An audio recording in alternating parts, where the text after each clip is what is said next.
Okay, so next question is question number 18. A rod of length L and area of cross section A has coefficient of thermal expansion alpha, Young's modulus E. If one end of the rod is fixed and other end is free and increase in temperature is delta T, then आपसे पूछा है इनमें से कौन C option correct होगी। अगर ऊपर वाली कंडीशंस आपको दी हुई हैं तो ऊपर वाली कंडीशंस में इनमें से कौन सी वैल्यू करेक्ट होगी। सबसे पहले हम ऊपर वाली कंडीशन देखते हैं कि क्या है। देखिए आपको एक रॉड दी है जिसका एक एंड क्या है फिक्स और दूसरा एंड क्या है फ्री है। दूसरा एंड क्या है free. Length is L, area of cross section is a, area of cross section A दिया है, यंग्स मॉडुलस ई दिया है, ठीक है। Coefficient of thermal expansion alpha दिया है, ठीक है। कोएफिशिएंट ऑफ थर्मल एक्सपेंशन क्या होता है। Coefficient of thermal expansion is the strain in a bar per unit change in temperature. Strain in a bar per unit change in temperature is called the coefficient of thermal expansion या strain produced per unit change in temperature, ठीक है, per degree Celsius change in temperature, ठीक है। एक unit degree Celsius temperature change से कितना strain produce होता है that is called the coefficient of thermal expansion, ठीक है। और कोएफिशिएंट ऑफ थर्मल एक्सपेंशन जितना ज्यादा होता है उतना पर यूनिट चेंज टेम्परेचर के लिए स्ट्रेन ज्यादा आता है, ठीक है। This is very very important point. So जितना मटेरियल सॉफ्ट होगा उतना उसका कोएफिशिएंट ऑफ थर्मल एक्सपेंशन क्या होगा ज्यादा होगा, ठीक है। ओके, सो यहां पर आपको चेंज इन टेम्परेचर दिया है delta T, delta T is the change in temperature.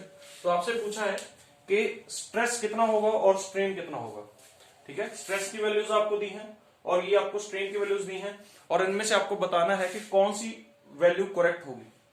तो सबसे पहले जो आपको एक पॉइंट ध्यान में रखना है वो ये है कि जब थर्मल स्ट्रेस की बात आती है, थर्मल स्ट्रेस जीरो होता है जब कोई भी रॉड या कोई भी मटेरियल फ्री टू एक्सपैंड होता है अंडर थर्मल स्ट्रेन, ठीक है। दोबारा रिपीट कर रहा हूं, किसी भी मटेरियल में थर्मल स्ट्रेस जीरो होता है जब वो फ्री टू एक्सपैंड और कॉन्ट्रैक्ट हो। अब देखिए ये जो रॉड है ये एक एंड से तो फिक्स है और दूसरे एंड से फ्री है, तो इसका अगर टेम्परेचर चेंज करेंगे इट विल फ्रीली एक्सपैंड और कॉन्ट्रैक्ट। अगर टेम्परेचर इंक्रीज करोगे तो इट कैन फ्रीली एक्सपैंड, अगर टेम्परेचर डिक्रीज करेंगे तो इट कैन फ्रीली कॉन्ट्रैक्ट।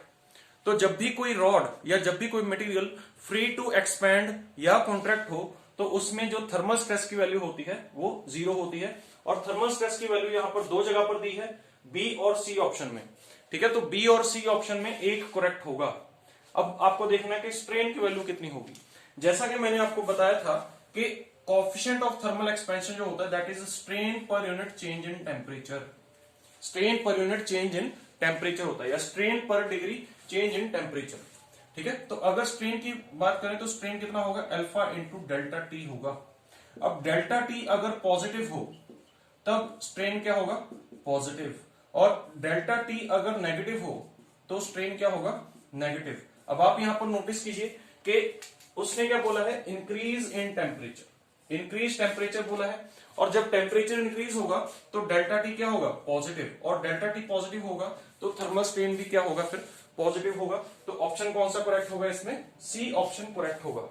अगर मान लीजिए बार फ्री टू एक्सपैंड नहीं है, अगर बार फ्री टू एक्सपैंड नहीं है और यहां पर ये दोनों साइड से फिक्स है, तो इस केस में जो थर्मल स्ट्रेस होगा, thermal stress will be equal to strain into E, और स्ट्रेन कौन सा थर्मल स्ट्रेन, और थर्मल स्ट्रेन का फॉर्मूला क्या होता है alpha delta T into E. This will be the stress अगर बार जो है it is not free to expand, ठीक है।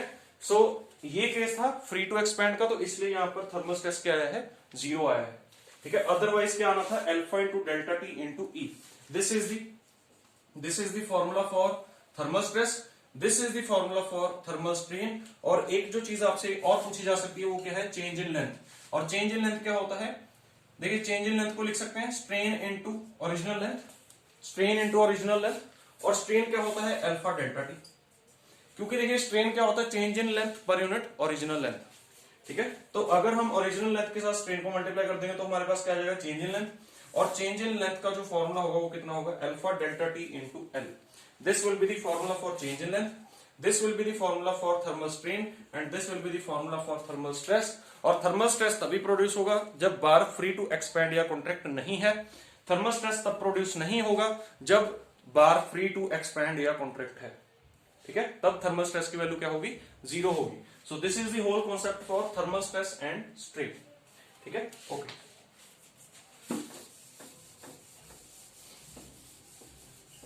नेक्स्ट क्वेश्चन देखिए, एक सिंपली सपोर्टेड बीम है जिसकी लेंथ L है। Simply supported beam of length L is subjected to varying distributed load, ये आपको वेरिंग डिस्ट्रीब्यूटेड लोड दिया है sine of pi x upon L, where x is the distance measured from the left support and the magnitude of the vertical reaction is in Newton at left support is, ये आपसे पूछा गया है। देखिए आपको एक सिंपली सपोर्टेड बीम गिवन है, let us say this is a simply supported beam, simply supported beam given है, ठीक है, और इसके ऊपर जो लोड दिया है it is varying distributed load, varying load है, ठीक है, और वेरिंग लोड कैसा है, sine pi x upon L।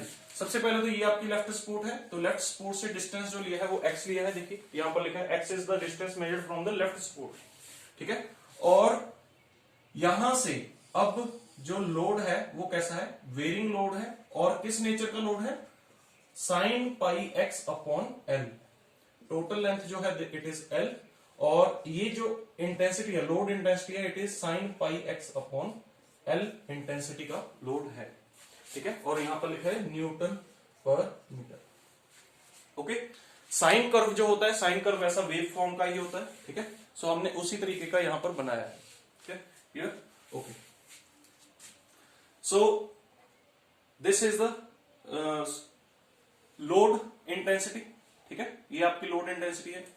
देखिए जब x की वैल्यू 0 होगी, देखिए ये कर्व कैसे बना होगा, जब x की वैल्यू 0 है तो साइन ऑफ 0 क्या होगा, 0, तब वहां पर लोड इंटेंसिटी क्या होगी, 0, तो यहां पर 0 से स्टार्ट होगा लोड, क्लियर, ठीक है।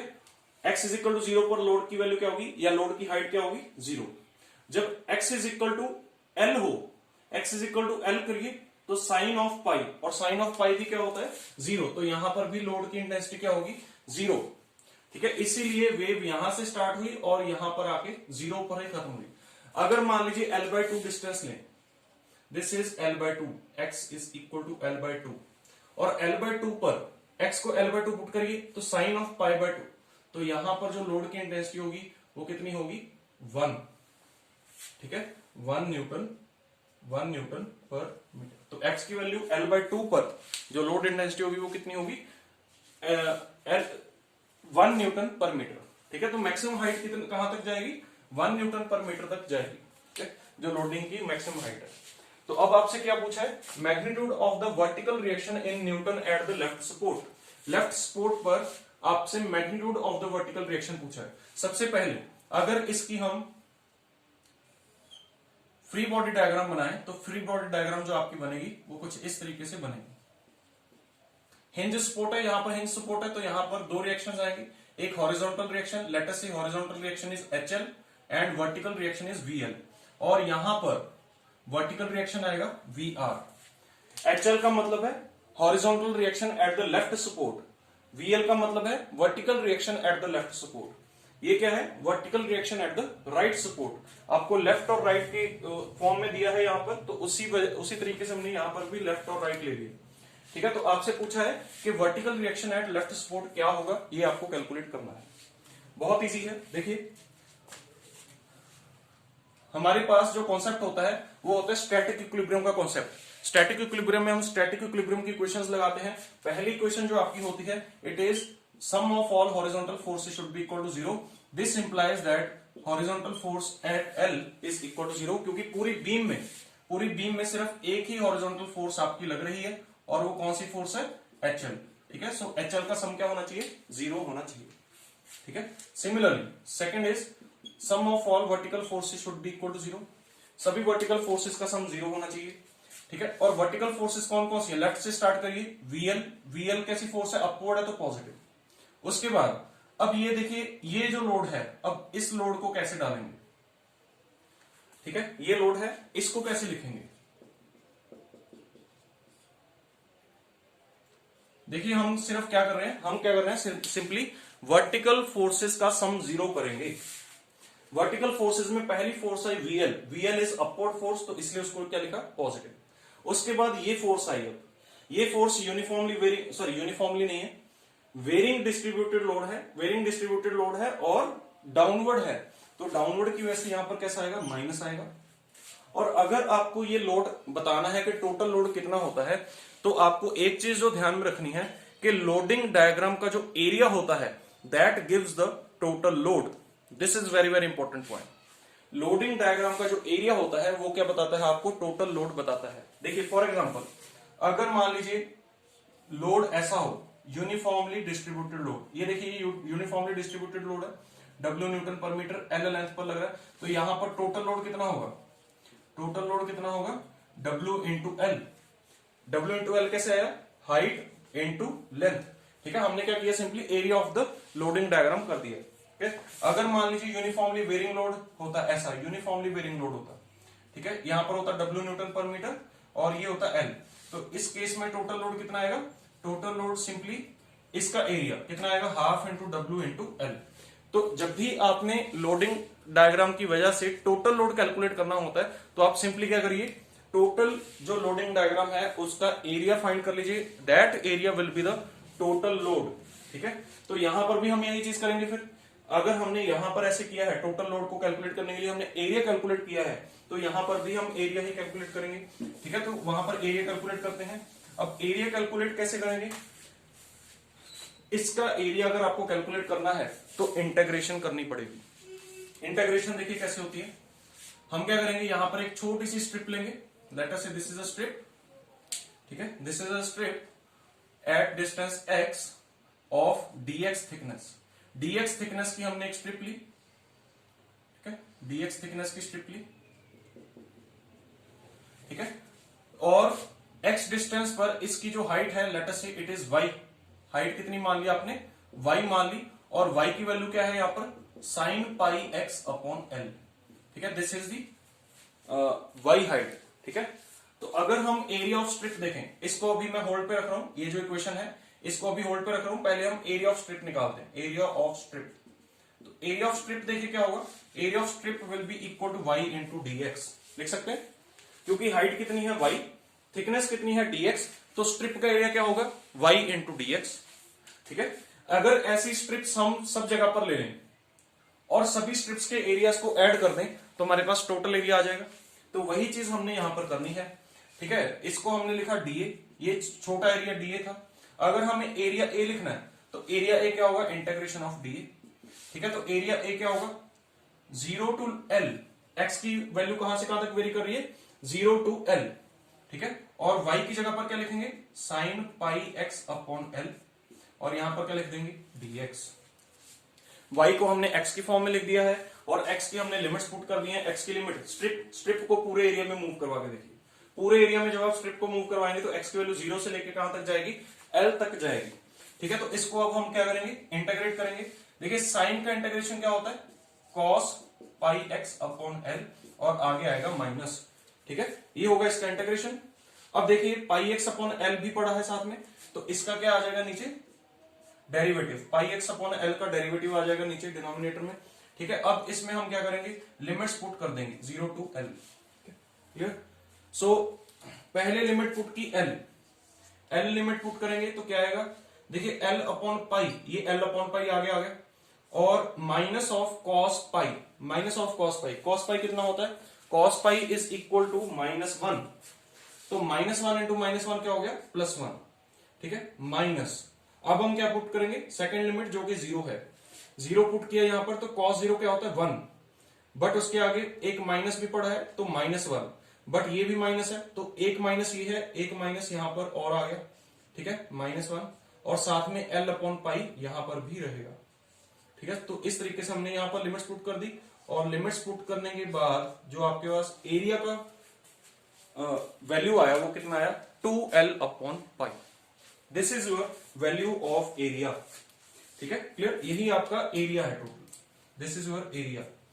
और एरिया ही क्या होता है, लोडिंग डायग्राम का जो टोटल लोड होता है वो होता है। तो इसको हम बोल सकते हैं कि दिस इज टोटल लोड। यही आपका क्या है, टोटल लोड है। तो अब इस लोडिंग डायग्राम का टोटल लोड जो डाउनवर्ड लग रहा है वो कितना है, 2L/पाई। ये आपका टोटल लोड है जो कि डाउनवर्ड है। सो VL पहला अपवर्ड लोड, उसके बाद 2L/पाई डाउनवर्ड लोड, उसके बाद एक आ गया VR कैसा है, अपवर्ड लोड है तो उसको पॉजिटिव लिखेंगे, और टोटल सम कितना होना चाहिए, 0 होना चाहिए। तो मेन जो यहां पर मतलब इंपॉर्टेंट चीज थी वो ये थी, ठीक है, क्लियर, कि टोटल लोड किस तरीके से निकालते हैं। टोटल लोड सिंपली हम area of the loading diagram करते हैं, और area of the loading diagram के लिए यहां पर हमने क्या किया है, इंटीग्रेशन किया है, ठीक है। और अब हमने देखिए सबसे पहले क्या लगाया, सबसे पहले हमने स्टैटिक इक्विलिब्रियम की पहली इक्वेशन लगाई कि sum of all horizontal forces should be equal to 0। उसकी वजह से क्या आया, HL की वैल्यू क्या आ गई, 0 आ गई। उसके बाद हमने सेकंड लगाया sum of all vertical forces should be equal to 0। Vertical forces में पहली वर्टिकल फोर्स VL, उसके बाद दूसरी वर्टिकल डाउनवर्ड फोर्स 2L/पाई जो कि नेगेटिव आएगा फिर, ठीक है। और VR कैसी है, अपवर्ड फोर्स है, तो इसलिए वो क्या आया, पॉजिटिव आया।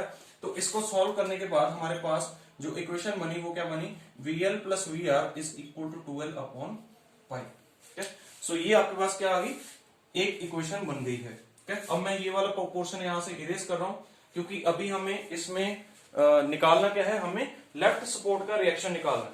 ठीक है, तो लेफ्ट सपोर्ट का रिएक्शन निकालना है तो VL निकालना है। अब वैसे तो अगर आप समझदार हैं तो अब आप आगे इसमें कुछ नहीं करेंगे, क्यों, क्योंकि लोडिंग सिमेट्रिक है। लोडिंग सिमेट्रिक है तो दोनों वर्टिकल रिएक्शंस क्या होंगे, इक्वल होंगे। लोडिंग सिमेट्रिक है तो दोनों वर्टिकल रिएक्शंस क्या होंगे, इक्वल होंगे। और अगर दोनों वर्टिकल रिएक्शंस इक्वल हैं तो इसका मतलब हम लिख सकते हैं यहां पर 2VL इज इक्वल टू 2L/पाई। सो यहां से VL की वैल्यू क्या आ जाएगी, L/पाई newton. So this is your correct answer, L/पाई न्यूटन। Okay, clear. अदरवाइज आप इसको कैसे कर सकते हैं, अदरवाइज इसको कैसे कर सकते हैं, थर्ड इक्वेशन लगाएंगे। ठीक है, ये अदरवाइज लिख रहा हूं यहां पर। अदरवाइज या तो ऐसे कर लीजिए, ये मैंने यहां पर ऐसे क्यों किया, क्योंकि VL is equal to VR है। क्यों VL is equal to VR है, क्योंकि लोडिंग सिमेट्रिक है, लोडिंग सिमेट्रिक है ओवर द बीम। ठीक है, बट अगर मान लीजिए ऐसा नहीं है तो यहां पर अदरवाइज करेंगे। अदरवाइज क्या होगा, थर्ड इक्वेशन लगाएंगे, net moment should be equal to 0 about any point of the beam. कोई भी बीम का कोई भी पॉइंट ले लीजिए, उसके अबाउट नेट मोमेंट क्या होना चाहिए, 0 होना चाहिए। तो लेट अस से मैंने इसका पॉइंट ले लिया जो राइट एंड पे है, राइट एंड के अबाउट हम इसका मोमेंट लेते हैं। ठीक है, तो उसके अबाउट मोमेंट को 0 पुट कर देंगे। ठीक है, उसको सॉल्व कर लेंगे, VL आ जाएगा। तो देखिए इस पॉइंट के अबाउट मोमेंट लेते हैं, VL की वजह से मोमेंट कितना आएगा, VL into L, VL into L ये आएगा, ये टोटल लेंथ L है। ठीक है, सो VL इंटू L, और मोमेंट कैसा है, क्लॉकवाइज मोमेंट है, तो क्लॉकवाइज मोमेंट को हम यहां पर कैसे लेते हैं, पॉजिटिव लेते हैं। उसके बाद जो लोडिंग है, इस लोडिंग की वजह से डाउनवर्ड, ये लोडिंग डाउनवर्ड है तो इसकी वजह से मोमेंट कैसा आएगा, काउंटर क्लॉकवाइज, तो यहां पर लगाएंगे माइनस। और लोड कितना है, 2L/पाई, ये पूरा लोड है। और ये इसका पॉइंट ऑफ एक्शन कहां पर होगा, बिल्कुल सेंटर में होगा, क्योंकि सिमेट्रिक लोडिंग है। तो यहां पर क्या लिखेंगे, L/2। ठीक है, so this will be the moment, ये क्या होगा, आपका मोमेंट होगा ड्यू टू दिस लोड। ठीक है, इसको क्या पुट करेंगे, 0। तो यहां से VL की वैल्यू क्या आएगी, VL की वैल्यू क्या आएगी, L/पाई इंटू L, या फिर VL इज इक्वल टू L/पाई न्यूटन। ठीक है, so this will be your correct answer. ठीक है, D option will be your correct answer. तो इस तरीके से ऐसे क्वेश्चन को हम सॉल्व कर सकते हैं। Okay,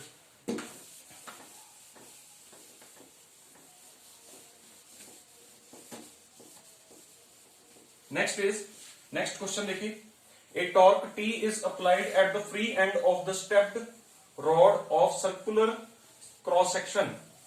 The shear modulus is G. The expression for D to produce an angular twist theta at the free end is. आपको एक स्टेप्ड रॉड दी है, देखिए ये आपको रॉड दी है जिसकी ये वाली लेंथ L/2 है और ये लेंथ L है। टॉर्क T लगाया है फ्री एंड के ऊपर। ठीक है, तो इसमें आपको बताना है कि एंगुलर ट्विस्ट थीटा प्रोड्यूस करने के लिए डी की वैल्यू क्या होनी चाहिए। ठीक है, सो अगर मान लीजिए इसमें हम पॉइंट्स दे दें, late us say this point is A, this is B, this is C। तो ये एक सीरीज कनेक्शन में शाफ्ट है, और सीरीज में एक चीज जो आपको ध्यान में रखनी है वो ये है कि T जो टॉर्क एट फ्री एंड लगाया है वही टॉर्क पूरी शाफ्ट में क्या हो जाएगा, ट्रांसमिट हो जाएगा। ठीक है, so T A B will be equal to T और T B C will be equal to T होगा। ठीक है, जितना टॉर्क आपने फ्री एंड पर लगाया उतना ही पूरे बीसी में भी जाएगा, उतना ही एबी में जाएगा, और उतना ही फिक्स्ड सपोर्ट पे क्या आएगा, रिएक्शन भी आएगा टी।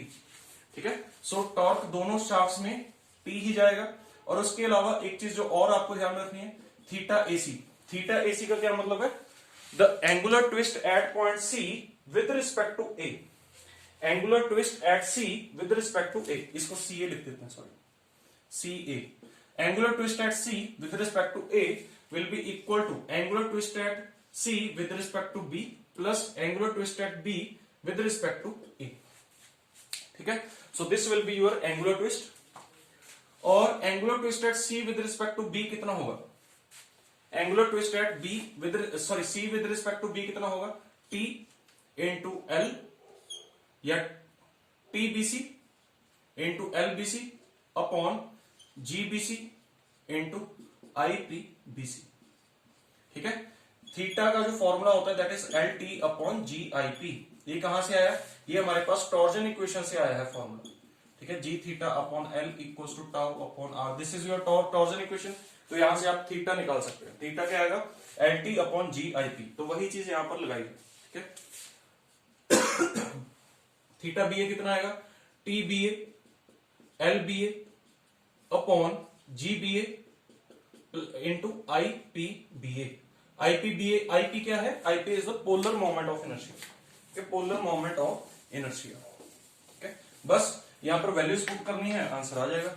ठीक है, थीटा सी ए आपको गिवन है, थीटा गिवन है। देखिए angular twist at the free end, angular twist at the free end कितना है, थीटा। ठीक है, और theta will be equal to TBC कितना है, टी। एलबीसी कितना है, LBC is L upon G. तो देखिए जी कांस्टेंट है। ठीक है, मटेरियल सेम है, मटेरियल सेम है तो जी क्या रहेगा, दोनों के लिए सेम रहेगा। और आईपीबीसी, आईपीबीसी क्या होगा, पाई बाय 32 डी की पावर 4। ठीक है, प्लस यहां पर क्या आएगा, TBA, TBA is T. LBA कितना है, एल बाय 2 अपॉन जीबीए तो जी है। ठीक है, और आईपीबीए कितना है, पाई बाय 32। इस बार देखिए बीए के लिए जो डायमीटर है वो 2d है, तो यहां पर हम क्या पुट करेंगे, 2d की power 4। So theta will be equal to TL upon G into pi by 32 d की पावर 4। ये कॉमन निकाल लिया हमने पूरा। ठीक है, अंदर क्या बचेगा, अंदर यहां पर बचेगा 1 प्लस यहां पर क्या बचेगा 1 अपॉन, देखिए ये 2 एक ये पड़ा है और 2 की पावर 4 एक नीचे पड़ा है, तो कितना आएगा 2 की पावर 5। 2 की पावर 5 कितना होता है, 32। ठीक है, so it can be written as TL अपॉन G into pi by 32 D की पावर 4 इंटू 33 अपॉन 32। 32 के साथ 32 कैंसिल, यहां पर आ गया थीटा, तो यहां से हम D की पावर 4 निकाल सकते हैं, कितना आएगा 33 TL अपॉन G इंटू थीटा। ठीक है, की पावर 1/4। ठीक है, so this will be your answer. Clear, यहां पर पाई भी है, सॉरी यहां पर पाई भी है ये वाला। ठीक है, so this will be your answer. कौन सा ऑप्शन करेक्ट है, B option is correct. Okay, तो इस तरीके से आप क्वेश्चन को सॉल्व कर सकते हैं। ठीक है, सीरीज कनेक्शन में जब शाफ्ट हो। ठीक है, ओके, सीरीज कनेक्शन में आपको एक चीज जो ध्यान में रखनी है वो ये है, जितनी भी शाफ्ट सीरीज में होंगी सब पे टॉर्क क्या आएगा, सेम आएगा। ठीक है, जो टॉर्क फ्री एंड पे लग रहा है वही टॉर्क पूरी शाफ्ट में ट्रांसमिट होगा। ठीक है, क्लियर। ओके, देखिए अगर आपको शाफ्ट ऐसे दी हो, अगर आपको शाफ्ट ऐसे दी हो, जैसा कि अभी मैं बोल रहा हूं कि पूरी शाफ्ट में टॉर्क सेम आएगा, ऐसा नहीं होगा। ठीक है, मान लीजिए टॉर्क आपको यहां पर दिया है, टी यहां पर दिया है। ठीक है, this is A, this is B, this is C. तो इस केस में टॉर्क जो ए बी में आएगा वो तो टी आएगा, बट टॉर्क जो बीसी में आएगा वो कितना होगा, 0 होगा। टॉर्क जो बीसी में आएगा वो कितना होगा, 0 होगा। तो हमने क्या किया है, हमने एक सेक्शन लिया। आपने जब भी टॉर्क कैलकुलेट करना है सीरीज में, किसी भी सेक्शन पे, मान लीजिए कोई भी सेक्शन काट लीजिए, उस सेक्शन पर जब टॉर्क कैलकुलेट करना है तो उसके लेफ्ट हैंड साइड, ये सॉरी राइट हैंड साइड से जितने भी टॉर्क्स हैं उन सबको ऐड कर दीजिए। यहां पर मान लीजिए मैंने सेक्शन लिया यहां पर, तो इसके राइट हैंड साइड पे कितने टॉर्क्स हैं, 0। ठीक है, तो नेट टॉर्क क्या होगा, 0 होगा। क्लियर। ठीक है, और इसके लिए कैलकुलेशन, अगर मान लीजिए ऐसा क्वेश्चन आ जाए,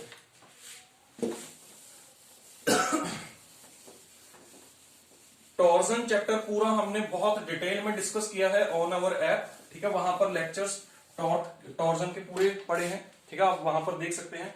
वहां पर एक और कॉन्सेप्ट जो मैंने समझाया है वो ये है कि मान लीजिए एक शाफ्ट में मल्टीपल जगह पर टॉर्क्स लग रहे हैं, ठीक है। मान लीजिए एक शाफ्ट में मल्टीपल जगह पर टॉर्क्स लग रहे हैं और टॉर्क्स की वैल्यूज भी डिफरेंट है। मान लीजिए यहां पर है T1, यहां पर है T2, ये टॉर्क्स की वैल्यू भी डिफरेंट है। तो किस सेक्शन में कितना टॉर्क जनरेट होगा, ये सब चीजें हमने वहां पर डिस्कस की हैं लेक्चर्स में, ठीक है। तो आप लेक्चर्स देख सकते हैं, वहां पर हमने ये सब चीजें डिस्कस की हैं, ठीक है। इसके अलावा मान लीजिए एक ये शाफ्ट है, let us say this is a shaft, तो इसमें डिफरेंट सेक्शंस पर डिफरेंट टॉर्क्स आ रहे हैं, T1, T2, T3। ये सब चीजें हमने वहां पर डिस्कस की हैं कि इनको सॉल्व करने के लिए कौन सा रूल यहां पर हम अप्लाई करते हैं, वो रूल भी हमने वहां पर पूरा प्रॉपरली डिस्कस किया है, ठीक है। उस रूल के बेसिस पर आप किसी भी सेक्शन में टॉर्क कैलकुलेट कर सकते हैं, किसी भी सेक्शन में एंगुलर ट्विस्ट कैलकुलेट कर सकते हैं, ठीक है। ओके,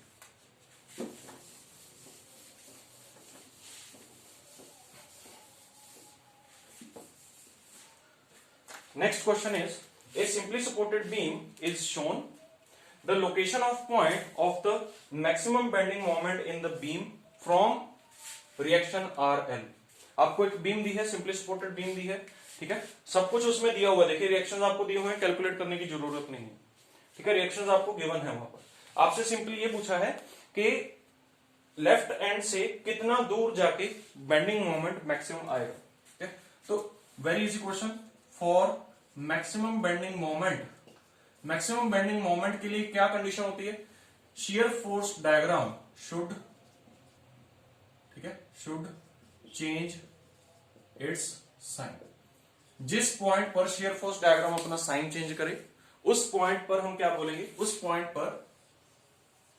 पॉइंट पर बेंडिंग मोमेंट मैक्सिमम आएगा। देखिए जैसे मान लीजिए यहां पर शियर फोर्स डायग्राम ने अपना साइन चेंज किया, late us say this is SFD, ठीक है। यहां पर पॉजिटिव था, यहां पर नेगेटिव, ठीक है। सो बेंडिंग मोमेंट का जो लोकल मैक्सिमा या मिनिमा आएगा, ठीक है। इट कैन बी आइदर इस तरीके से भी हो सकता है, इस तरीके से भी हो सकता है, ठीक है।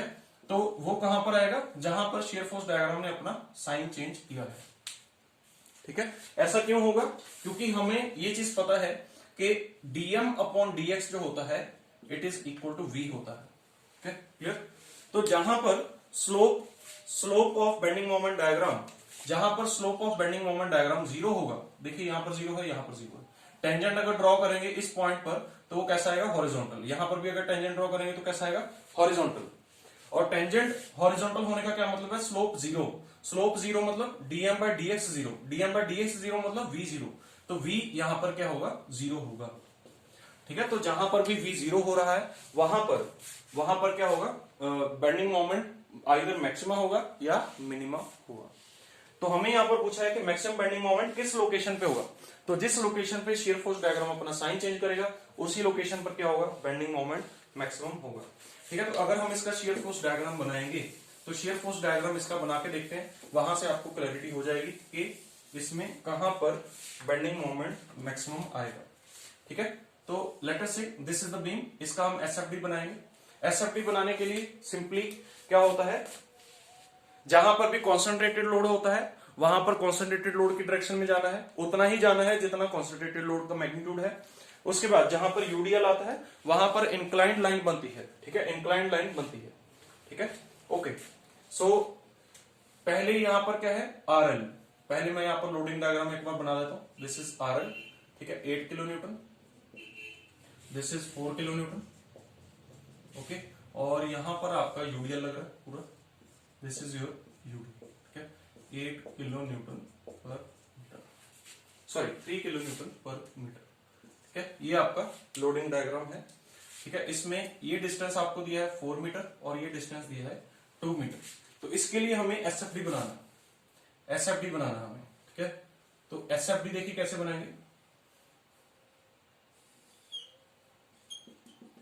सबसे पहले 8 किलो न्यूटन गए अपवर्ड, 8 किलो न्यूटन गए अपवर्ड, ठीक है, this is 8 kilo Newton, clear. उसके बाद यूडीएल है 3 किलो न्यूटन का, तो 3 किलो न्यूटन का अगर यूडीएल है और इस पॉइंट पर आप शियर फोर्स कैलकुलेट करिए। पहले इस पॉइंट पर अगर शियर फोर्स कैलकुलेट करें तो कितनी आएगी, 8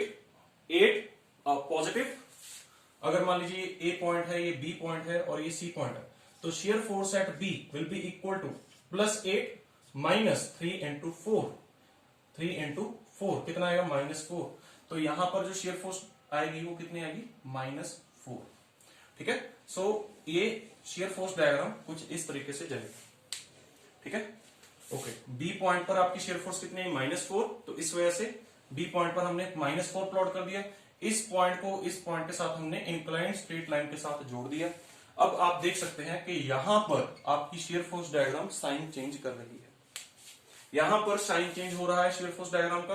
तो इट मींस यहां पर बेंडिंग मोमेंट डायग्राम जो बनेगी, बेंडिंग मोमेंट डायग्राम जो बनेगी उसका यहां पर क्या आएगा, मैक्सिमा आएगा।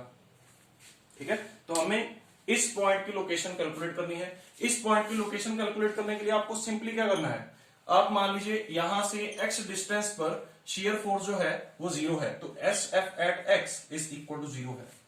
किसी भी x डिस्टेंस पर शियर फोर्स क्या है, 0 है। ठीक है, तो उस x डिस्टेंस पर शियर फोर्स कैलकुलेट कर लीजिए। x डिस्टेंस पर अगर शियर फोर्स कैलकुलेट करेंगे तो इधर से 8 kilo Newton add plus upward force है तो प्लस। ठीक है, उसके बाद x डिस्टेंस तक 3 किलो न्यूटन चल रहा है, तो मतलब पहले तो डाउनवर्ड है तो इसलिए माइनस, और 3 into x, this is your shear force due to UDL. ठीक है, 3x इक्वल टू 0, तो x की वैल्यू क्या आएगी 8/3 मीटर। ठीक है, so x is equal to 8/3 metre के ऊपर जो शियर फोर्स होगी वो अपना साइन चेंज करेगी, तो वहीं पर आपका मैक्सिमम बेंडिंग मोमेंट एग्जिस्ट करेगा। अगर आपसे पूछ लिया जाए कि मैक्सिमम बेंडिंग मोमेंट की वैल्यू क्या होगी, एम मैक्स कितना होगा या बी एम मैक्स कितना होगा, बेंडिंग मोमेंट मैक्सिमम कितना होगा, इसी पॉइंट पर, जिस पॉइंट पर आपका बेंडिंग मोमेंट मैक्सिमम आया है उस पॉइंट पर कैलकुलेट कर लीजिए कितना आएगा। इस पॉइंट पर बेंडिंग मोमेंट कितना आएगा, 8 इंटू 8/3 क्लॉकवाइज तो पॉजिटिव। ठीक है, 8 इंटू 8/3, इस पॉइंट या x इज इक्वल टू कितना है 8/3 है। ठीक है, तो इस पॉइंट पर 8 किलो न्यूटन की वजह से मोमेंट कितना आएगा 8 इंटू 8/3। ठीक है, क्लियर, तो वही चीज लिखी है यहां पर। उसके बाद माइनस यूडीएल की वजह से कितना आएगा, देखिए 3 इंटू 8/3, 3 इंटू 8/3 तो टोटल लोड हो गया, और इंटू उसके हाफ पर क्या लग रहा है, ये इस पूरे टोटल लोड का जो पॉइंट ऑफ एक्शन होगा वो कहां पर होगा, इसके मिडल में, और इसका मिडल यहां से कितना दूर है 8/3/2, तो 8/3/2। ठीक है, क्लियर, तो बस इसको सॉल्व कर लीजिए, आंसर आ जाएगा। ये कितना है 64/3 माइनस आएगा 64/9। ठीक है, क्लियर, तो इसको सॉल्व कर लीजिए, 64 कॉमन इंटू 6/9। ठीक है, so 2/3, 128/3 newton metre. This will be your maximum bending moment in the beam. ठीक है, इस बीम में मैक्सिमम बेंडिंग मोमेंट क्या आएगा 128/3। कैसे कैलकुलेट किया, हमने सिर्फ शेयर फोर्स वाला पॉइंट जहां पर शेयर फोर्स अपना साइन चेंज कर रही है वो पॉइंट देख लिया, और उस पॉइंट पर हमने बेंडिंग मोमेंट कैलकुलेट कर लिया, बस, और हमने कुछ नहीं किया इसमें। ठीक है, ओके, नेक्स्ट क्वेश्चन।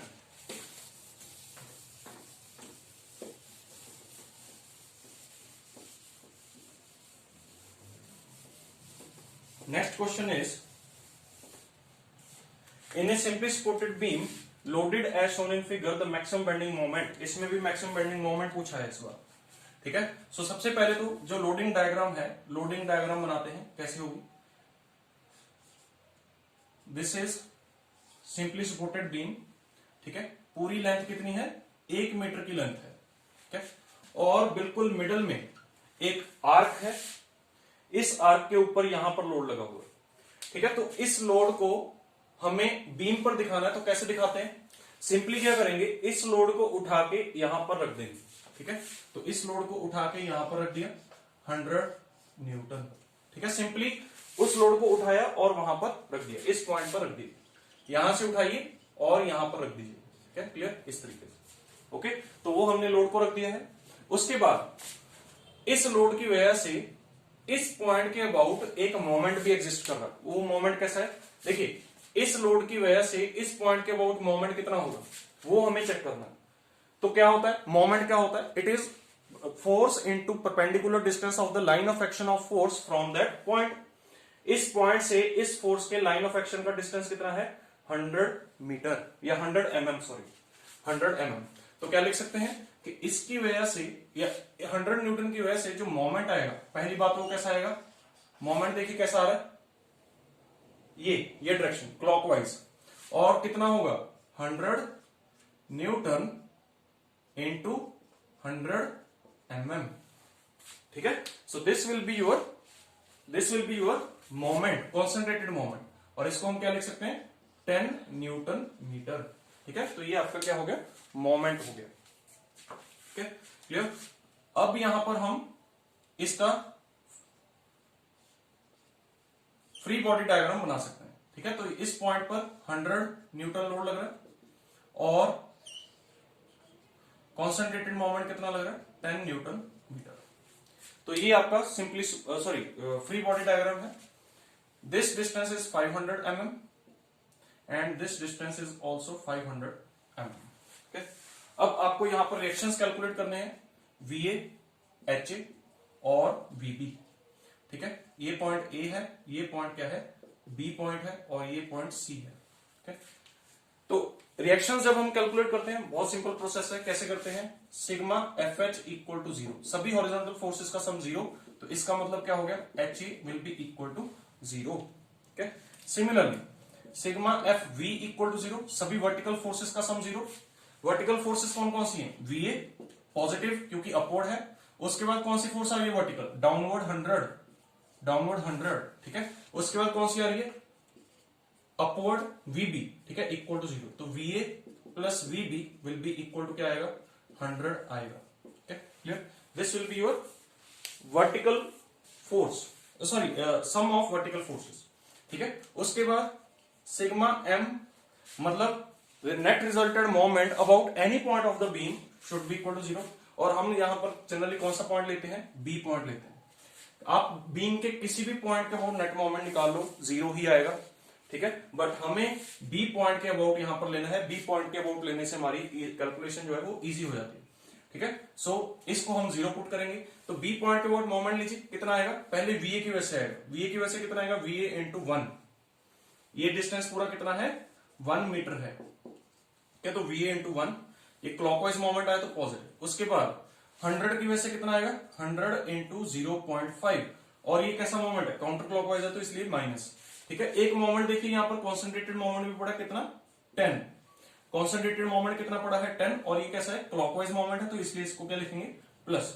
ठीक है, और इसके अलावा कोई मोमेंट नहीं है तो सम कितना हो गया 0, तो VA minus 50 plus 10 equal to 0, तो VA की वैल्यू कितनी आएगी 40 न्यूटन। ठीक है, और फिर VB कितना हो गया, VB कितना आएगा, देखिए यहां से VB कैलकुलेट करिए कितना आएगा 60 न्यूटन। तो आपके पास दोनों रिएक्शंस आ गए हैं, VA भी आ गया और VB भी आ गया। ठीक है, VA रिएक्शन आ गया, VB रिएक्शन आ गया। अब हमें क्या करना है, अब हमें बीम में यहां पर रिएक्शंस लिख देने हैं, दिस इज 40 न्यूटन और दिस इज 60 न्यूटन। ठीक है, HA इज 0। ठीक है, अब हमें क्या करना है, मैक्सिमम बेंडिंग मोमेंट निकालना है, और मैक्सिमम बेंडिंग मोमेंट के लिए हमारे पास एक जो इंपॉर्टेंट क्राइटेरिया वो क्या है कि शियर फोर्स डायग्राम जहां पर अपना साइन चेंज करेगा वहां पर बेंडिंग मोमेंट मैक्सिमम होगा। ठीक है, तो देखते हैं शियर फोर्स डायग्राम अपना साइन कहां पर चेंज कर रहा है। इस डायग्राम के लिए शियर फोर्स डायग्राम बनाएंगे, शियर फोर्स डायग्राम बनाएंगे। ठीक है, तो शियर फोर्स डायग्राम बनाते हैं।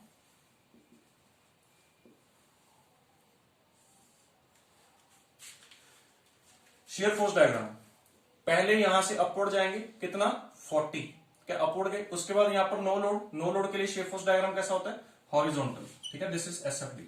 नो लोड के लिए शियर फोर्स डायग्राम कैसा होता है हॉरिजॉन्टल होता है। उसके बाद नीचे कितना आएंगे 100 न्यूटन नीचे आएंगे। ठीक है, तो 40 ये हुआ, 60 ये हुआ।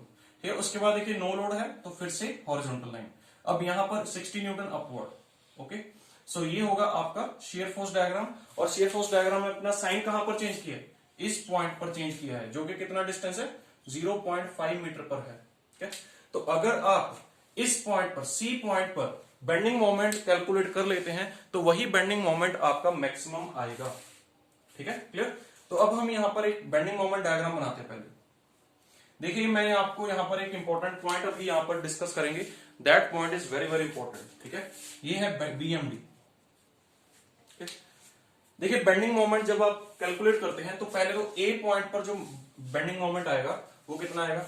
देखिए हम जितने भी इसमें क्रिटिकल पॉइंट्स हैं, क्रिटिकल पॉइंट्स जितने भी हैं पूरी बीम में, सभी क्रिटिकल पॉइंट्स पर मोमेंट कैलकुलेट कर लेते हैं।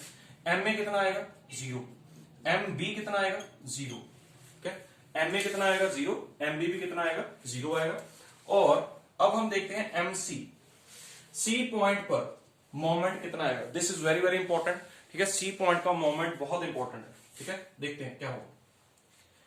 सी पॉइंट पर एक कॉन्सेंट्रेटेड मोमेंट लग रहा है, तो कॉन्सेंट्रेटेड मोमेंट की वजह से क्या होता है, जैसे ही आप सी से जस्ट लेफ्ट पर थे तो मोमेंट कुछ और था, और जैसे ही सी पॉइंट को क्रॉस करेंगे तो मोमेंट की वैल्यू एकदम से चेंज हो जाएगी, क्योंकि कॉन्सेंट्रेटेड मोमेंट है। ठीक है, सो हम क्या करेंगे, यहां पर सी पॉइंट का पहले जस्ट लेफ्ट लेंगे। जब हम सी पॉइंट का जस्ट लेफ्ट लेंगे, सी पॉइंट का जस्ट लेफ्ट लीजिए, जस्ट लेफ्ट कहां पर है, जस्ट लेफ्ट अराउंड यहां पर है, तो यहां पर मोमेंट कैलकुलेट करिए। तो यहां पर मोमेंट कितना आएगा 40 इंटू 0.5, ये डिस्टेंस तो ऑलमोस्ट 0.5 ही है। ठीक है, 0.5, तो ये कितना आएगा 20 न्यूटन मीटर। और मोमेंट कैसा आएगा पॉजिटिव, क्योंकि क्लॉकवाइज है। ठीक है, तो ये आया जस्ट लेफ्ट पे। अब आप देखिए जस्ट राइट पर, जस्ट राइट पर देखते हैं क्या होगा। एमसी कैसा आएगा, जस्ट राइट पर जब हम जाएंगे, late us say this point is just right, ये जस्ट राइट पॉइंट है, और जस्ट राइट पर एकदम से 10 किलोमीटर मीटर ऐड हो जाएगा। तो अब इस पॉइंट पर मोमेंट कैलकुलेट करिए, इधर से सारे मोमेंट्स ऐड करेंगे, फिर क्या क्या आएगा, पहले आएगा 40 इंटू 0.5, ये कैसा है पॉजिटिव, क्योंकि क्लॉकवाइज है। उसके बाद एक आया 10, और ये कैसा है क्लॉकवाइज है, तो ये भी क्या होगा ऐड होगा। ठीक है, 10 आया। उसके बाद देखिए एक 100 न्यूटन है, 100 न्यूटन फोर्स डाउनवर्ड लग रही है, इसकी वजह से इस पॉइंट के अबाउट मोमेंट कितना होगा, ऑलमोस्ट 0 होगा, क्योंकि वो डिस्टेंस बहुत नेग्लिजिबल है। ठीक है, ये डिस्टेंस बहुत नेग्लिजिबल है, तो इसलिए 100 न्यूटन की वजह से यहां पर जो मोमेंट आएगा दैट विल बी ऑलमोस्ट 0। ठीक है, क्लियर। तो मोमेंट एक्चुअली फिर यहां पर कितना बनेगा 30 न्यूटन मीटर। ठीक है, अभी अगर हम यहां पर बेंडिंग मोमेंट डायग्राम बनाएं तो बेंडिंग मोमेंट डायग्राम कैसा बनेगा, यहां पर बेंडिंग मोमेंट 0, यहां पर भी बेंडिंग मोमेंट 0, और सी पॉइंट का बेंडिंग मोमेंट देखते हैं। सी पॉइंट का जब हम लेफ्ट पे हैं, जस्ट लेफ्ट पे हैं, तो मोमेंट कितना है 20। यहां पर देखिए मैंने जस्ट लेफ्ट पॉइंट बनाया है, वहां पर मोमेंट कितना है 20 न्यूटन मीटर है। और जस्ट राइट पर देखिए कितना है, जस्ट राइट पर है 30 न्यूटन मीटर, तो जस्ट राइट पर गए तो 30 न्यूटन मीटर। ठीक है, तो अब यहां पर बेंडिंग मोमेंट डायग्राम बना सकते हैं। जब shear force diagram horizontal line होता है तो बेंडिंग मोमेंट डायग्राम कैसा होता है, इंक्लाइंड लाइन। इस तरीके से बेंडिंग मोमेंट डायग्राम ये बनेगा। ये लाइन ऑलमोस्ट वर्टिकल बनती है। ठीक है, ये लाइन ऑलमोस्ट क्या होती है, वर्टिकल होती है। ठीक है, क्लियर। ठीक है, क्योंकि सी पॉइंट पर एकदम से मोमेंट चेंज हो रहा है, तो इसलिए ये लाइन जो होती है वो वर्टिकल ही बनती है। ठीक है, clear. So this is your bending moment diagram. अब आप देख सकते हैं कि बेंडिंग मोमेंट सबसे बड़ा कौन सा है, 30 न्यूटन मीटर। ऐसा this will be your correct answer. ठीक है, ये समझाने में इतना टाइम लगा है, लेकिन जब आपकी प्रैक्टिस अच्छी होगी तो आप 1 मिनट में इसका आंसर निकाल सकते हैं। क्या करना क्या है, सिर्फ रिएक्शंस पता होना चाहिए। रिएक्शंस क्या है 40 न्यूटन और 60 न्यूटन। उसके बाद 40 न्यूटन जस्ट लेफ्ट पे देखेंगे तो 40 न्यूटन इंटू 0.5 आएगा, जस्ट राइट पे देखेंगे तो 40 न्यूटन इंटू 0.5 प्लस 10 हो जाएगा। ठीक है, तो 30 न्यूटन बस, और क्या किए। Okay, so this will be your bending moment, maximum bending moment. Okay, next question. Next question देखते हैं। Next question देखिए, Mohr's circle reduces to a point when the body is subjected to.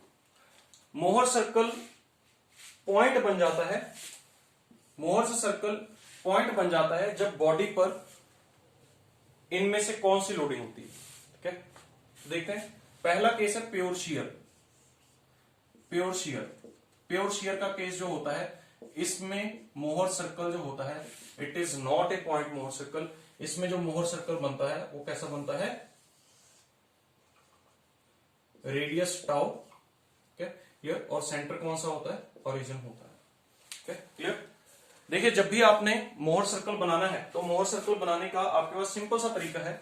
आपको एक stress element मान लीजिए given है, ठीक है। Let us say this is sigma x, this is sigma y and this is tau x y. ठीक है, तो इस तरीके से आपको स्ट्रेस एलिमेंट गिवन है। आप क्या करिए, सिंपली सिग्मा P1 निकालिए, सिग्मा P2 निकालिए बस। ठीक है, प्रिंसिपल स्ट्रेसेस निकालिए। प्रिंसिपल स्ट्रेसेस निकालने के बाद आप मोहर सर्कल बनाने के लिए एलिजिबल हो जाएंगे। ठीक है, यहां पर सिग्मा P1 प्लॉट करिए, यहां पर सिग्मा P2 प्लॉट करिए।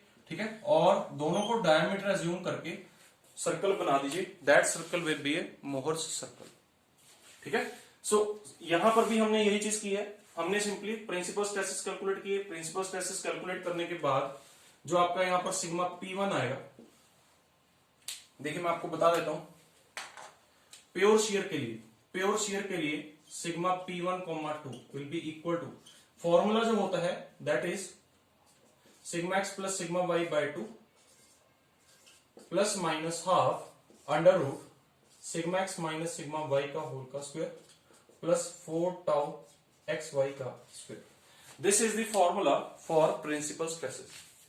अब जब प्योर शियर का केस है तो सिग्मा एक्स क्या है 0, सिग्मा वाई क्या है 0, सिग्मा एक्स 0, सिग्मा वाई 0, तो बचा क्या 4 टाउ का स्क्वायर।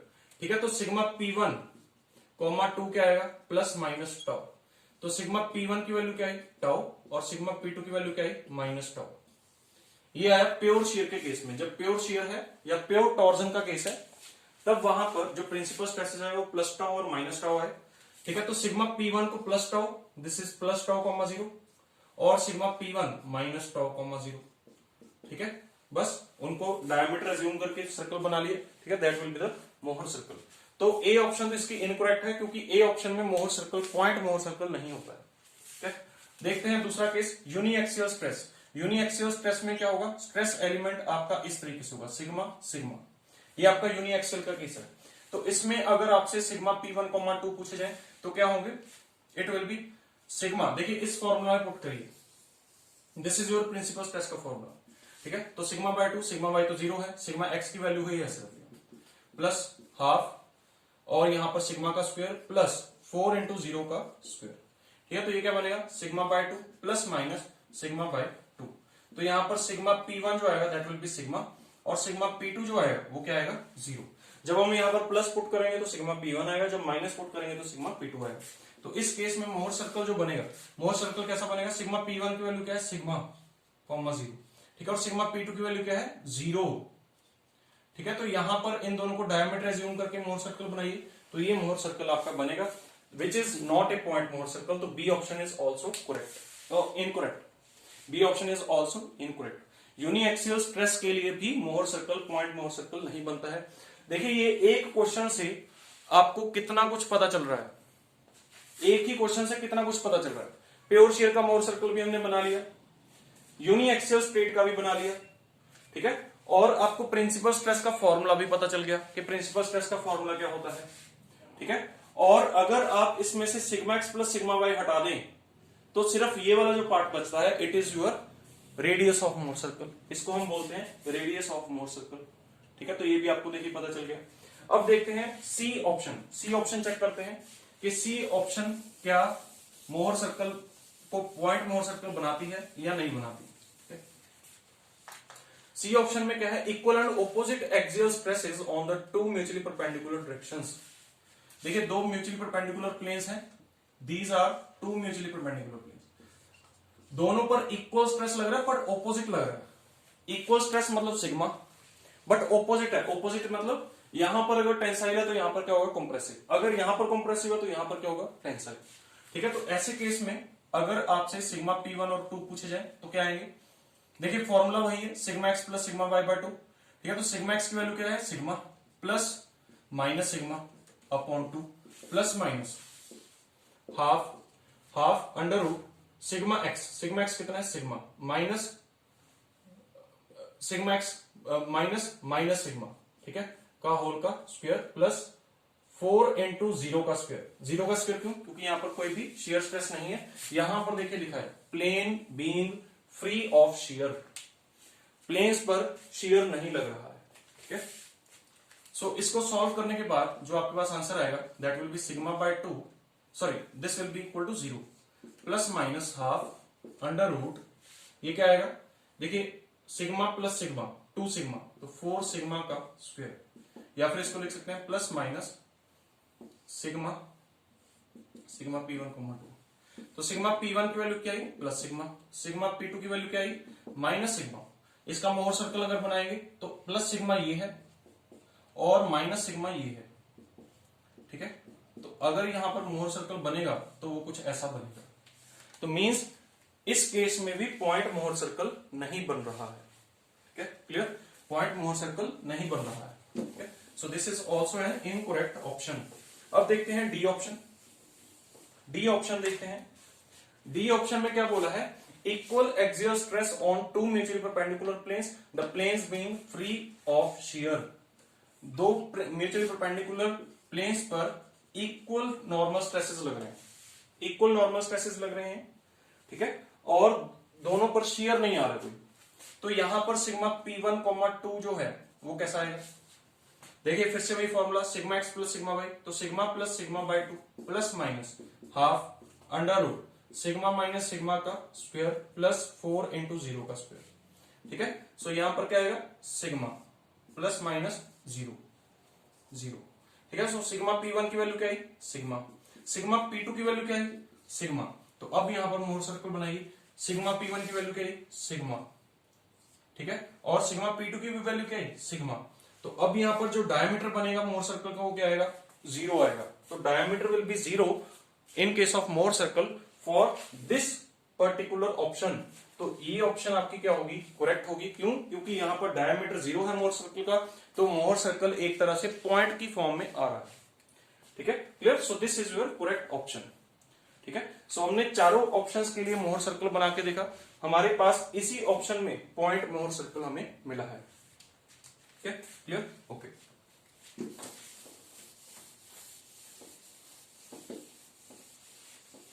नेक्स्ट क्वेश्चन देखिए।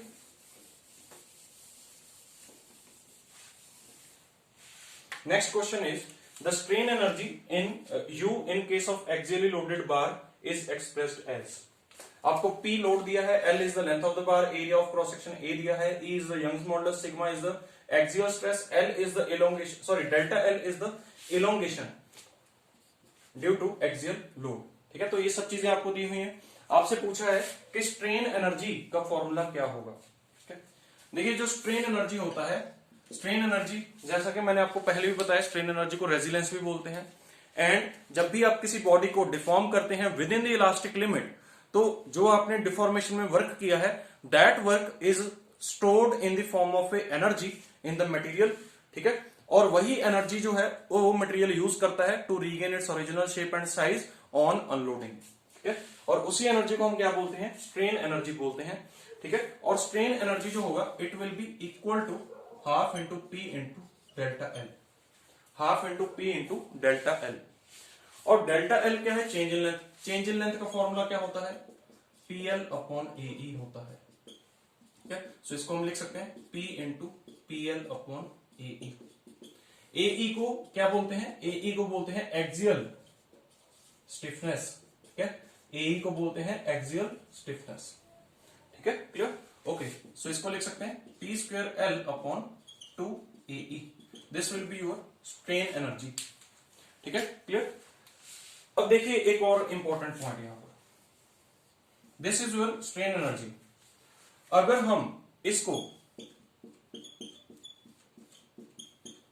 A के साथ मल्टीप्लाई कर दें और A के साथ ही डिवाइड कर दें, तो हमारे पास जो इक्वेशन बनेगी वो कैसे बनेगी P square upon 2 into AA, कितना हो गया A स्क्वायर, और E साथ में बचा और A इंटू L यहां पर बचा, ठीक है। तो इसको लिख सकते हैं sigma square upon 2E into A into L क्या होता है, देखिए इफ दिस इज अ बार, ये एक बार है, P लोड लगाया है उस पर, ये जो एरिया है इसको A बोलते हैं और ये लेंथ L है, और area of cross section into length जो होता है वो क्या होता है वॉल्यूम होता है। तो यहां पर हम लिख सकते हैं it is volume. So strain energy पर unit volume is equal to sigma square upon 2E होता है, या फिर आप ये भी बोल सकते हैं कि half into sigma upon E होता है, या फिर half into sigma into strain होता है, ठीक है। This is your strain energy पर यूनिट वॉल्यूम, स्ट्रेन एनर्जी पर यूनिट वॉल्यूम, ठीक है। अब यहां पर आपसे क्वेश्चन में क्या पूछा है, क्वेश्चन में पूछा है स्ट्रेन एनर्जी U। आपको ये नहीं बोला है कि स्ट्रेन एनर्जी पर यूनिट वॉल्यूम बताना आपने, ठीक है। तो ऑप्शन करेक्ट यहां पर कौन सा होगा, D option will be the correct answer. ठीक है, क्लियर। हालांकि एक ऑप्शन यहां पर ये भी बन सकता है डेल्टा एल अपॉन एल, ठीक है, जो कि सी ऑप्शन है। बट ये जो ऑप्शन है it will B only correct जब यहां पर आपसे पूछा जाएगा कि स्ट्रेन एनर्जी पर यूनिट वॉल्यूम कितना है। ठीक है, क्लियर। और एक चीज और देखिए यहां पर, this is strain, this is stress, और जो स्ट्रेस स्ट्रेन डायग्राम बनता है वो कुछ ऐसा बनता है। This is stress strain diagram,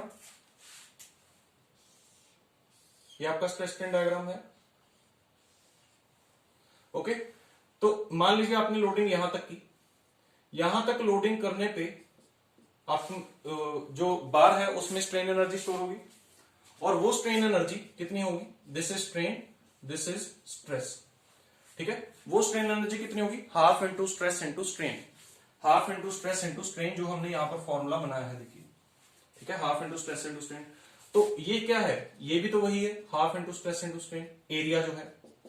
ठीक है, तो अगर ये देखिए ये वाली option, area of stress strain diagram of axially loaded bar, तो इसका मतलब अगर यहां पर पूछा होता कि स्ट्रेन एनर्जी पर यूनिट वॉल्यूम क्या होगा, तो ये ऑप्शन और ये ऑप्शन दोनों करेक्ट होंगी। ये बहुत इंपॉर्टेंट पॉइंट है। अगर आपसे बोला हो कि स्ट्रेन एनर्जी पर यूनिट वॉल्यूम क्या होगा, तो ये ऑप्शन भी करेक्ट होगी और ये ऑप्शन भी करेक्ट होगी, ये दोनों ऑप्शन करेक्ट होंगी। ठीक है, और एक देखिए सिग्मा स्क्वायर अपॉन 2e, ये भी ऑप्शन करेक्ट होगी, sigma square upon 2e। So this option will B only correct जब आपको बोला हो कि स्ट्रेन एनर्जी बताइए कितनी। ठीक है, तो जब आपसे सिर्फ स्ट्रेन एनर्जी पूछिए तो P square L upon 2a ही होगा। जब आपसे पूछा स्ट्रेन एनर्जी पर यूनिट वॉल्यूम बताइए कितना होगा, तो ये या फिर ये ऑप्शन करेक्ट होगा। ठीक है, this is total strain energy, और ये क्या है, स्ट्रेन एनर्जी पर यूनिट वॉल्यूम, या स्ट्रेन एनर्जी डेंसिटी भी बोलते हैं इसको, स्ट्रेन एनर्जी डेंसिटी। ठीक है, स्ट्रेन एनर्जी डेंसिटी भी अगर बोला जाए तो ये ऑप्शंस करेक्ट होंगी। ठीक है, ये और ये area of stress strain diagram. Okay, next question देखिए क्या है, the section modulus of given triangular section about it's neutral axis x. ठीक है, आपको एक सेक्शन दिया है, एक्स एक्स सेक्शन दिया है, this is x x section. ठीक है, ट्रायंगुलर सेक्शन है। ठीक है, तो एक्स एक्स एक्सिस के अबाउट इसका आपको क्या बताना है, सेक्शन मॉडुलस बताना है। ठीक है, सेक्शन मॉडुलस को z से रिप्रेजेंट करते हैं, और z क्या होता है, i about the neutral axis upon y max. y max क्या होता है, डिस्टेंस ऑफ या maximum distance of A fibre from the neutral axis. Neutral axis से सबसे दूर वाली फाइबर कौन सी है, सबसे दूर वाली फाइबर ये है। देखिए ये डिस्टेंस कितना है, h/3, और ये डिस्टेंस कितना होगा, 2h/3। ठीक है, सो ये है आपका सेक्शन मॉडुलस का फॉर्मूला। ठीक है, और सेक्शन मॉडुलस को देखिए हम कैसे लिखेंगे, न्यूट्रल एक्सिस के अबाउट इनर्शिया क्या होता है, bh³/36 होता है फॉर ए ट्रायंगल। ठीक है, न्यूट्रल एक्सिस को आप Ix भी यहां पर बोल सकते हैं क्योंकि Ix गिवन आपको, और y मैक्स कितना होगा, 2h/3। ठीक है, सो यहां पर लिख सकते हैं 2h/3। ठीक है, तो इसको सॉल्व कर लीजिए, इसको सॉल्व करने पे आंसर जो आएगा that will be b into H square, ठीक है, इंटू 24। ठीक है, b into H square upon 24। So C option will be the correct option. ठीक है, क्लियर। सेम सेक्शन मॉडुलस के लिए जिस बीम का, देखिए ये मैं एक इंपॉर्टेंट पॉइंट बताने वाला हूं, सेम सेक्शन मॉडुलस के लिए जिस बीम का क्रॉस सेक्शन एरिया कम होगा या जिस सेक्शन का क्रॉस सेक्शन एरिया कम होगा उस सेक्शन को हम क्या बोलेंगे, इकोनॉमिकल सेक्शन बोलेंगे। क्लियर, ये चीज इंपॉर्टेंट है, दोबारा रिपीट कर रहा हूं, सेम सेक्शन मॉडुलस के लिए जिस क्रॉस सेक्शन का एरिया कम होगा उस क्रॉस सेक्शन को हम क्या बोलेंगे, इकोनॉमिकल क्रॉस सेक्शन बोलेंगे। या फिर इसको उल्टा भी कर सकते हैं, कैसे, सेम क्रॉस सेक्शन एरिया के लिए जिस क्रॉस सेक्शन का सेक्शन मॉडुलस ज्यादा होगा, ठीक है, सेम क्रॉस सेक्शन एरिया के लिए जिस क्रॉस सेक्शन का सेक्शन मॉडुलस ज्यादा होगा वो क्रॉस सेक्शन को आप क्या बोलेंगे, इकोनॉमिकल सेक्शन बोलेंगे। Clear, so these are some important points जो आपको ध्यान में रखने हैं, ठीक है। और इकोनॉमिकल सेक्शन के बारे में पूरा डिटेल में हमने लेक्चर बनाया हुआ है हमारे ऐप पर, तो आप वहां पर देख सकते हैं, ठीक है। So these were the questions, हमने यहाँ पर अभी टोटल 25 क्वेश्चंस कवर कर लिए हैं ऑफ स्ट्रेंथ ऑफ मटेरियल्स, ठीक है। आगे हम कुछ और अच्छे क्वेश्चंस यहाँ पर लेके आएंगे इन द नेक्स्ट लेक्चर, ठीक है। So till then, thank you.